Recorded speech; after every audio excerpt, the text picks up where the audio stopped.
I can just say, though, I've taught with a lot of, I know my teaching's changed a lot over the 18 years that I've been teaching, but I've taught with a lot of wonderful teachers who continue to have their desks in rows and continue to embrace a lot of very powerful lectures and Socratic method of discussion, and that students have learned a tremendous amount and will continue to learn a tremendous amount from that other model of teaching. So, you know, I think that all of these new strategies are tools in our toolbox as teachers, but bringing in these new methods,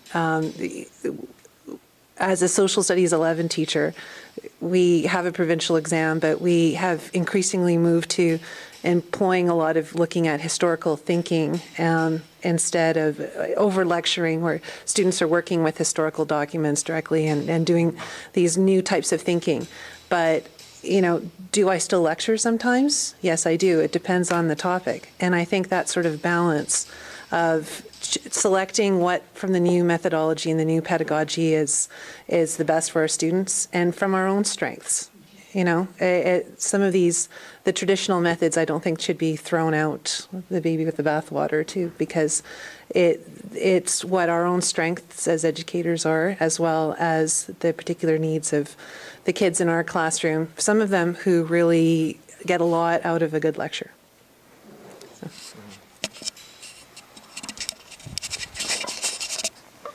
So, and the part that I get kind of revved about, excited about, obviously is all this. The fact that all of us are still here at 20 after 8, you know, and I got here at 6:30 this morning, and I'm excited. I wish we could stay till midnight to talk about this, because it's so exciting to be able to get this kind of feedback and to get all of this on tape for us to put up on our website is powerful. And this is our dry run. But I know that this community kind of, in a sense, a grassroots kind of beginnings to this is very important.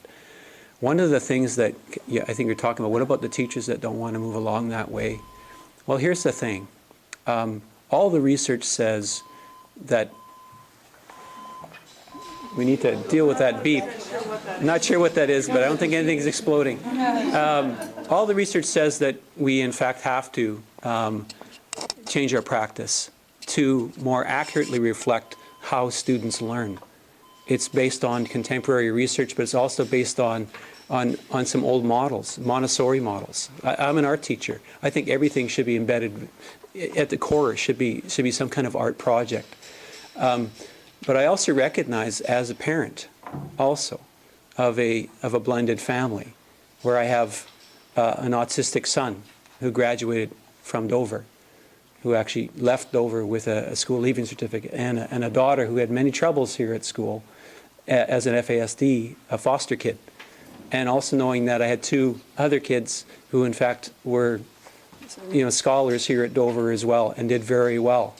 The reality is that when you look at all of them, they all have unique needs, and they need to be personalized. Their learning always need to be personalized, and unfortunately, it isn't always that way for kids. They get crammed through the same kind of model. And what we're trying to do, and what our district is trying to do, is realign things so that we can, in fact, make sure that our schools are, in fact, getting those resources to be able to try and personalize the learning for our kids.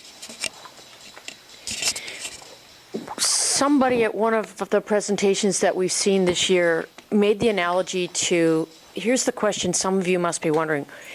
If the kids are self-directed and they're figuring out where they want to go with an inquiry question, what the heck's the teacher doing? And the example that really struck home to me was project-based learning. In that model, the teacher is a coach. And I come from many years' experience of playing hockey, for example. And I coached hockey for 11 years in this town. So as a coach or a teacher, I asked my team to show me what they can do. They go out on the ice, they do good, they do not so good. We talk about it after the game. We go to a practice, that would be the lesson. We work on the things that we know we missed. We refine, we go back out again.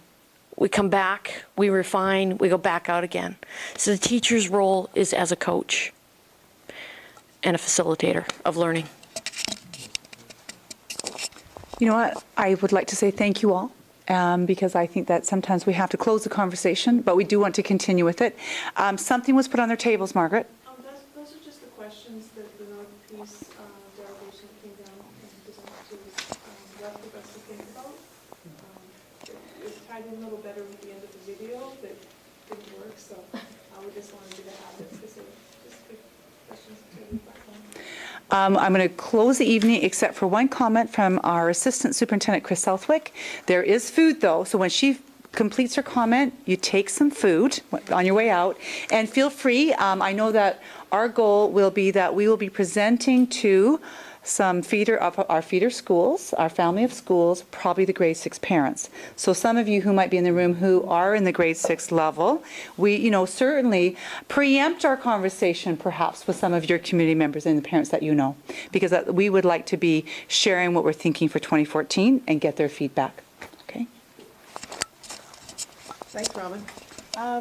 I'd just like to say that I'm impressed that as having come to all 4 of the 21st century conversations here at Dover, that it has grown a little over that time.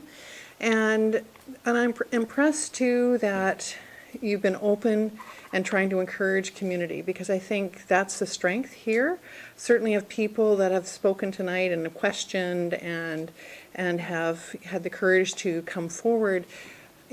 It's okay to start small, and I think it's smart to start small.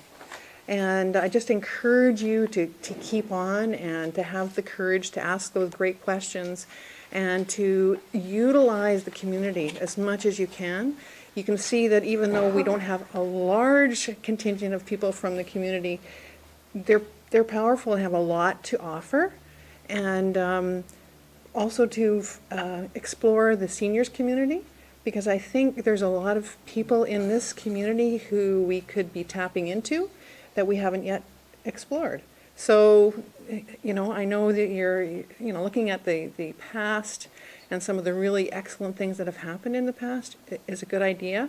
And we've got so much rich resource here in this Nanaimo community, in the Dover Bay community for sure.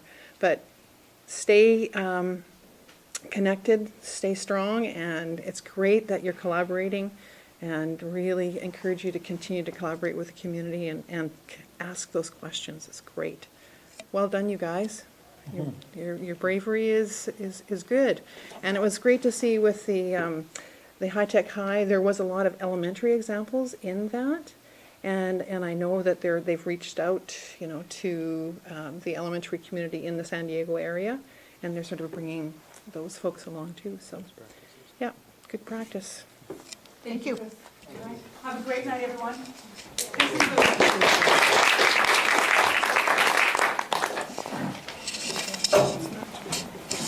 I think it's going to catch fire with the teachers too.